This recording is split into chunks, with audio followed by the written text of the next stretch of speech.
বিশ্ব রাজনীতিতে কি আবার ফিরে আসছে সাম্রাজ্যবাদী মানসিকতা, যেখানে শক্তিশালী রাষ্ট্রগুলো নিজেদের প্রভাব ক্ষেত্র ঠিক করে নেবে আর দুর্বল দেশগুলো হয়ে উঠবে দর কষাকষির বিষয়? ভেনেজুয়েলার মার্কিন হামলা, ইউক্রেনে রাশিয়ার আগ্রাসন, গ্রিনল্যান্ড নিয়ে যুক্তরাষ্ট্রের আগ্রহ, সবকিছু কি আলাদা ঘটনা, নাকি এগুলো একটি নতুন বিশ্ব ব্যবস্থার পূর্বাভাস?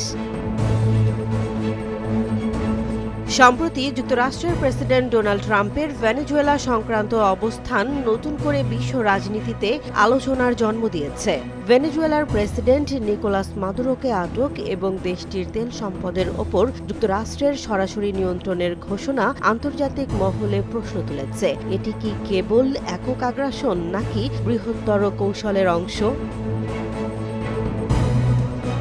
মার্কিন জাতীয় নিরাপত্তা কৌশলপত্রে স্পষ্টভাবে স্বীকার করা হয়েছে, যুক্তরাষ্ট্র আর এককভাবে পুরো বিশ্ব নিয়ন্ত্রণের সক্ষমতায় নেই, বরং ওয়াশিংটন এখন এমন এক ব্যবস্থার কথা বলছে যেখানে শক্তিধর দেশগুলো নিজেদের নির্দিষ্ট প্রভাব বলয় গড়ে তুলবে। যুক্তরাষ্ট্রের ক্ষেত্রে সেই অঞ্চল হবে পুরো আমেরিকা মহাদেশ।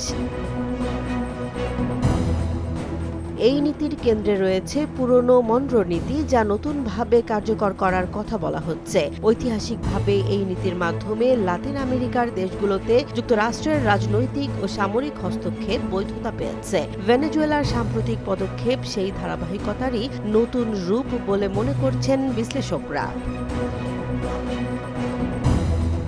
অন্যদিকে ইউক্রেনে রাশিয়ার আগ্রাসনও একই প্রশ্ন সামনে এনেছে। মস্কো প্রকাশ্যে ইউক্রেনের ভূখণ্ড দখল করছে, আর যুক্তরাষ্ট্র সেখানে সরাসরি সামরিক সংঘাতে না গিয়ে সীমিত সহায়তায় নিজেকে রাখছে।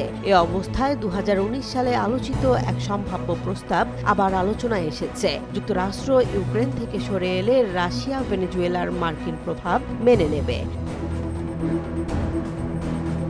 এই ধরনের কোনো আনুষ্ঠানিক চুক্তির প্রমাণ নেই, তবে পরাশক্তিগুলোর আচরণ ইঙ্গিত দিচ্ছে বিশ্ব ধীরে ধীরে প্রভাবক্ষেত্র ভিত্তিক বিভাজনের দিকে এগোচ্ছে। ইউরোপও এই পরিবর্তনের বাইরে নয়। গ্রিনল্যান্ড নিয়ে যুক্তরাষ্ট্রের আগ্রহ এবং ইউরোপীয় দেশগুলোর দুর্বল প্রতিক্রিয়া ন্যাটোর ভবিষ্যৎ নিয়েও প্রশ্ন তুলছে। বিশ্লেষকদের মতে এই প্রবণতা চলতে থাকলে আন্তর্জাতিক আইন, রাষ্ট্রের সার্বভৌমত্ব এবং গণতান্ত্রিক কাঠামো আরও দুর্বল হয়ে পড়বে। শক্তির রাজনীতিতে ফিরে গেলে ছোট ও দুর্বল দেশগুলো সবচেয়ে বেশি ক্ষতিগ্রস্ত হবে। সব মিলিয়ে স্পষ্ট হচ্ছে বিশ্ব এক নতুন সন্ধিক্ষণে দাঁড়িয়ে, যেখানে প্রশ্ন আর এই নয় নতুন বিশ্ব ব্যবস্থা আসছে কিনা, প্রশ্ন হলো এই ব্যবস্থায় কারা সিদ্ধান্ত নেবে আর কারা কেবল সেই সিদ্ধান্তের শিকার হবে।